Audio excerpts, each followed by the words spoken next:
Abis kalah sama PSG, kalah lagi sama Newcastle di babak final. Berarti Liverpool sedang tidak baik-baik saja. Ini merupakan sebuah minggu yang kurang atau bahkan sangat tidak oke bagi Liverpool. Mengalami 2 kekalahan di babak knockout berturut-turut di tengah peluang yang mereka sudah dapatkan. Champions League kalah menyakitkan, tapi oke lah gue bilang kan.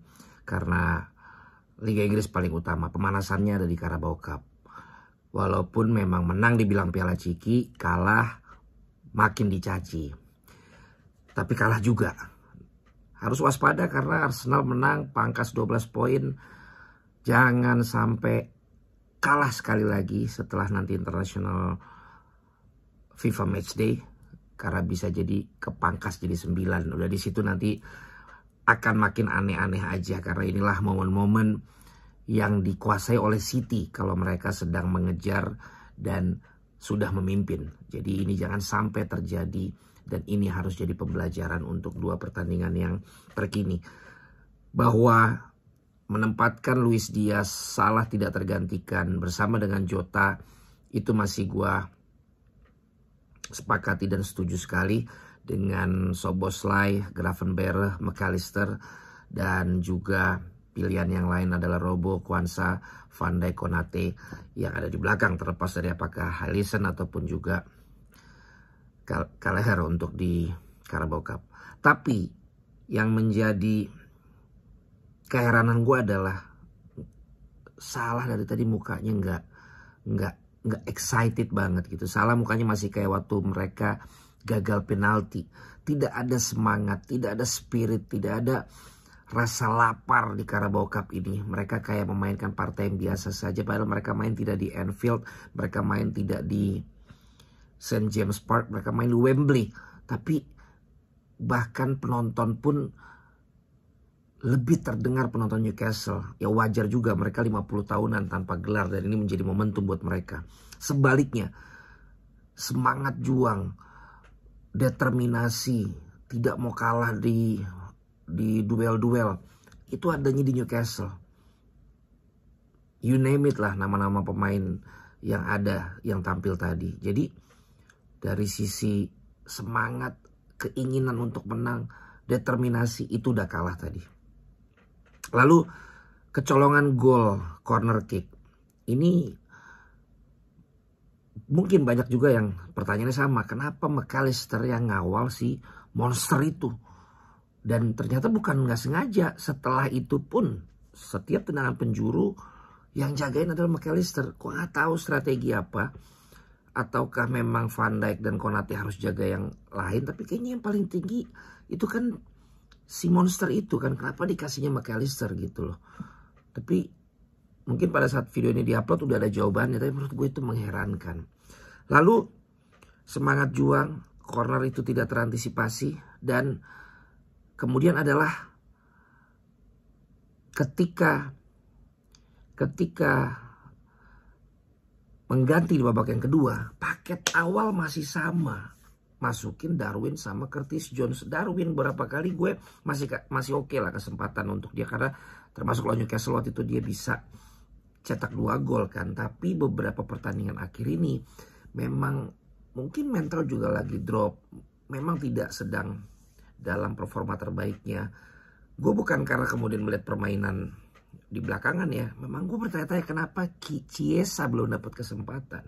Dan untuk pengganti McAllister ataupun juga Sobo, kenapa nggak langsung Harvey Elliott gitu loh. Kenapa ada Curtis Jones dulu gitu. Dan gue ada posting sebelumnya kan. Kalau memang PM butuh yang semangat dan bisa ngimbangin semangat Newcastle, Harvey Elliott sama-sama Akamsi. Tapi semangatnya beda, passingnya kelas, determinasinya oke, shootingnya bagus. Bukan yang skillful, flamboyan, calei kayak si Curtis Jones. Dibutuhkan pertandingan dengan suasana yang udah kalah semangat, ketinggalan 2 gol, butuhnya kayak Harvey Elliott.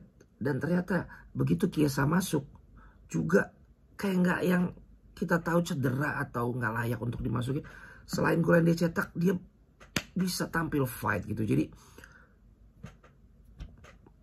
biasanya Slot selalu tepat untuk masukin pemain-pemain. Sampai dengan pertandingan lawan PSG yang di leg pertama.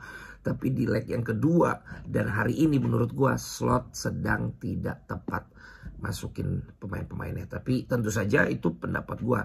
Itu adalah pilihannya Slot. Ya, sekarang sudah mengalami kekalahan dan memang Newcastle layak untuk mendapatkan kemenangan ini. Selamat untuk para pendukung Newcastle. Dan ya, kalau memang tidak ada semangat, determinasi, dan juga kayaknya memang udah biasa aja kalau Carabao, ya wajar lo akhirnya kalah. Ya, lo lihat aja mainnya kayak begitu. Salah dalam pergantian pemain, ya sangat berpengaruh juga. Kecolongan dari bola-bola set piece, ya udah gitu. Jadi, mau bilang apa lagi? 2 hilang lagi, 2 gelar. Ini nih, yang penting diamankan Liga Inggris ini. Dengan kejadian-kejadian ini pasti mental drop. Ada international friendly, ada international FIFA match day. Mereka bisa lelah lagi, mudah-mudahan gak ada yang cedera. Balik lagi, mudah-mudahan suasana dengan seger. Arne Slot bisa brilian lagi. Karena ya, kalau sampai itu gue bilang kalah lagi, berarti 3 kekalahan di 3 ajang yang berbeda. Ini bisa bahaya. Mudah-mudahan mereka lapar lagi untuk bisa meraih kemenangan. Mereka bisa total dan bisa balik lagi nih. Pilihan pemain harus tepat juga dari Arne Slot. Dan semakin bisa mengamankan kemenangan demi kemenangan untuk Liga Inggris semakin baik. Sekali lagi selamat untuk Newcastle. Ini sekali lagi mulu gue ya. Ini juga yang gue bilang. Indahnya ketidakpastian. Karena ketika kita merasa udah pasti, lawan Newcastle doang. Selesai, nggak taunya enggak. Sama, masih 12 poin, jangan bilang pasti. Mudah-mudahan Liga Inggris lah, jangan sampai lepas. Itu dia guys, kalian setuju apa enggak apa yang gue bilang tadi? Terus kolom komen.